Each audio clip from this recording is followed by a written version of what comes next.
మనుషుల జీవితంలో బ్యాంకులు ఓ పార్ట్గా మారిపోయాయి. ఈ రోజుల్లో బ్యాంక్ అకౌంట్ లేని వాళ్ళు దాదాపుగా ఉండరు. డబ్బు దాచుకోవడానికి, డిపాజిట్ల కోసం అంతా బ్యాంకుకు వెళ్లాల్సిందే. ఇక ఇన్సూరెన్స్లు అని, లోన్స్ అని ఏదో ఒక రకంగా ప్రతి ఒక్కరూ ఏదో ఒక సమయంలో బ్యాంకుకు వెళ్ళక తప్పదు. దానికోసం చాలా టైం కూడా స్పెండ్ చేయాల్సి వస్తుంది. ఎందుకంటే బ్యాంకుల్లో అంత ఫాస్ట్గా పని అయిపోతుందా అంటే కుదరదు. మినిమం సగం డే కేటాయించినదే బ్యాంకులో ఏ పెద్ద పని కాదు. అన్ని బ్యాంకులు అలాగే ఉంటాయని ఏం లేదు, కానీ చాలా వరకు బ్యాంకులు మాత్రం అలానే ఉన్నాయి.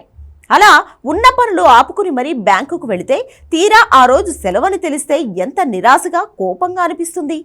అందుకే బ్యాంకుల్లో రెగ్యులర్గా ట్రాన్సాక్షన్స్ చేసేవాళ్ళు, ఉద్యోగులకు బ్యాంక్ హాలిడేల పట్ల అవగాహన ఉండడం చాలా ముఖ్యం. నార్మల్గా ఈ బ్యాంక్ హాలిడేలను Reserve Bank of India decide చేస్తుంది. దేశంలో ఒక్కో రాష్ట్రంలో స్థానిక పండుగలను బట్టి బ్యాంకులకు సెలవుల్లో తేడాలు ఉంటాయి. అలా 2024 మార్చిలో దేశవ్యాప్తంగా మార్చి నెలలో బ్యాంకులకు ఏకంగా 14 రోజులు సెలవులు వస్తున్నాయి. మరి తెలుగు రాష్ట్రాల్లో కూడా 14 రోజులు బ్యాంకులు మూసే ఉంటాయా అంటే కాదు. కేవలం ఇక్కడి బ్యాంకులకు హాలిడే డిక్లేర్ చేసిన రోజుల్లో మాత్రమే బ్యాంకులు మూసి ఉంటాయి. నార్మల్గా ఉన్న 4 ఆదివారాలు, 2 శనివారాలు కాకుండా ఏ రోజుల్లో బ్యాంకులకు సెలవులు ఇస్తున్నారో ప్రత్యేకంగా ప్రకటించింది ఆర్బీఐ.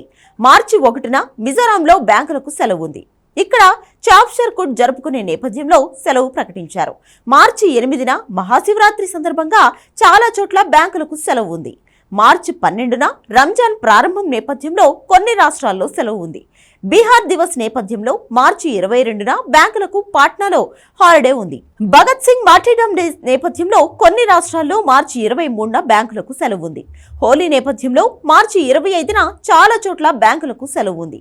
హోలీ సందర్భంగా మార్చి 26న ఒడిశా, మణిపూర్, బీహార్లో సెలవు ఉంది. మార్చి 27న బీహార్లో హోలీ సందర్భంగా అక్కడ సెలవు ఉంది. గుడ్ ఫ్రైడే నేపథ్యంలో మార్చి 29న చాలా చోట్ల బ్యాంకులకు సెలవు ఉంది. ఇలా ఆదివారాలు, 2 శనివారాలు కలిపి మొత్తం 14 రోజులు ఉద్యోగులకు సెలవులు దొరకబోతున్నాయి. ఇలా వరుస సెలవులు ఉన్న నేపథ్యంలో కస్టమర్లు ఈ డేట్స్ కు అనుగుణంగా బ్యాంక్ లావాదేవీలు ప్లాన్ చేసుకోవాలి అనేది బ్యాంక్స్ నుంచి ఉన్న రిక్వెస్ట్.